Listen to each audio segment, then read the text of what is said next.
পৌষ সংক্রান্তিতে আলপনা পৌষ পার্বণে কৃষ্টি উৎসব সংস্কৃতির অঙ্গ সেই ধারা বহন করে লঙ্কামুড়ার বিস্তীর্ণ এলাকা আজ আলপনা সংস্কৃতিতে রাজ্যবাসীর নজরের কেন্দ্রবিন্দুতে।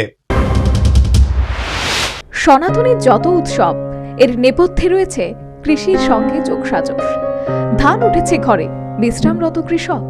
গ্রাম বাংলায় পৌষ সংক্রান্তিতে গৃহিণীদের উৎসবের আবেশ, আর পৌষ সংক্রান্তিতে আলপনা পৌষ পার্বণের কৃষ্টি উৎসব সংস্কৃতির অঙ্গ।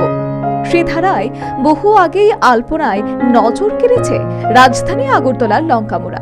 পৌষ সংক্রান্তির 1-2 দিন আগে থেকেই লঙ্কামুড়ার বিস্তীর্ণ এলাকায় বাড়ি ঘরে পড়ে যায় আলপনা দেওয়ার হিড়িক। দিনভর সাংসারিক কাজকর্মের ফাঁকে লঙ্কামুড়ার একাংশে, বিশেষ করে মা বোন গৃহিণীদের এই আলপনা দেওয়ার রেওয়াজ আলাদা এক সংস্কৃতিতে পরিণত, যার কারণে রাজ্য, দেশ সহ দেশ বিদেশেও লঙ্কামুড়ার আজ খ্যাতি সম্পন্ন। তাদের এই আলপনা সংস্কৃতি বংশানুক্রমিক বলে জানালেন সংশ্লিষ্ট প্রবীণ গৃহিণী। আমরা এই আরবগুলি আমরা শাশুড়ি মাও দিছে, আমার মা বাবার বাড়িতে আমরা এগুলো দিয়েছি।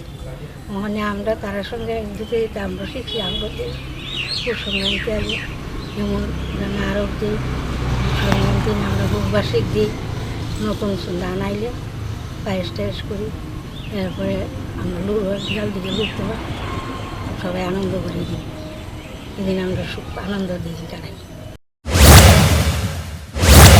এখন আর শুধু চালের গুঁড়িতেই সীমাবদ্ধ নেই। লঙ্কামুড়ার এই সমস্ত পরিবারে মনোগ্রাহী আলপনায় যোগ হয়েছে বাহারি রং। আর এই সংস্কৃতিতে বংশানুক্রমিক বলে অপর এক গৃহিণীও একই কথা শোনালেন। মকর সংক্রান্তি প্রত্যেক বছর আমরা পৌষ মাসে সংক্রান্তি উপলক্ষে মকর সংক্রান্তি আলপনা করি। এটা পূর্বপুরুষ থেকে করে নিয়েছি যে জিনিসটা আমরা এটা করতে হয়। গ্রামের মহিলারা তো এটা যেটা অনেক বয়স্ক লোক থেকে দেখলো, তারপরে দেখা করে এটা শিখে নিয়েছে, যেটা পরম্পরা করতে হয়। এই পৌষ পার্বণের সাথে কৃষির যে একটা যোগসাজশ রয়েছে, সে তথ্য দিয়ে পৌষ পার্বণের বিভিন্ন রীতিরেওয়াজের কথা তুলে ধরলেন লঙ্কামুড়াবাসী অপর সংস্কৃতিবতী গৃহিণী। দান আসে, নতুন দান এর উপলক্ষে করে এটা দেওয়া হয়। অনেকে মকর সংক্রান্তিও কয় এটাকে। আর এই পৌষ সংক্রান্তির আগের দিন সবাই বুড়ির ঘর বানায়, তারপরে ছেলেরা পিকনিক করে এখানে বুড়ের দিকে উঠে বুড়ির ঘরে আগুন দেওয়া হয়। পরের দিন সংক্রান্তির দিন সবাই পিঠে পুলি করে, অনেক ধরনের রান্না বান্না করে। পরে পূর্বপুরুষদের উদ্দেশ্যেও আমাদের পুজো দেওয়া হয়। বিকালের দিকে লুট আসে, বাড়ি বাড়ি আমরা সবাই হরির নাম কীর্তন করে লুট করে, ছেলেমেয়েরা সবাই খুব আনন্দ করে।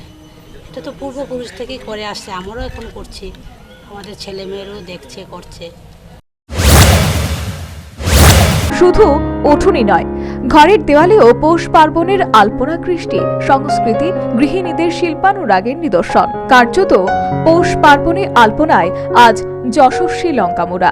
তবে মাধুর্যপূর্ণ এই আলপনা যে লঙ্কামুড়া সংশ্লিষ্ট মা বোন গৃহিণীদের হাতে যশের স্বীকৃতি, ইতিমধ্যে তা সর্বজনবিদিত। Bureau report, news vanguard. সিজা ইনস্টিটিউট অফ কিডনি সায়েন্সেস কিডনির জটিল রোগের চিকিৎসার জন্য এক উৎকৃষ্ট প্রতিষ্ঠান, যেখানে উত্তর পূর্ব ভারতের প্রথম এবিও অসামঞ্জস্য কিডনি প্রতিস্থাপন এবং মৃত ব্যক্তির কিডনি প্রতিস্থাপন করা হয়। এখানে 115টিরও বেশি কিডনি প্রতিস্থাপন এবং উত্তর পূর্ব ভারতের সবচেয়ে বেশি হিমোডায়ালিসিস করা হয়েছে, এবং এই সংখ্যা দিন দিন বাড়ছে। সিজা institute of kidney sciences Tripura সরকার সহ অরুণাচল প্রদেশ, মেঘালয়, মিজোরাম, মণিপুর এবং নাগাল্যান্ড সরকার দ্বারা স্বীকৃতি প্রাপ্ত।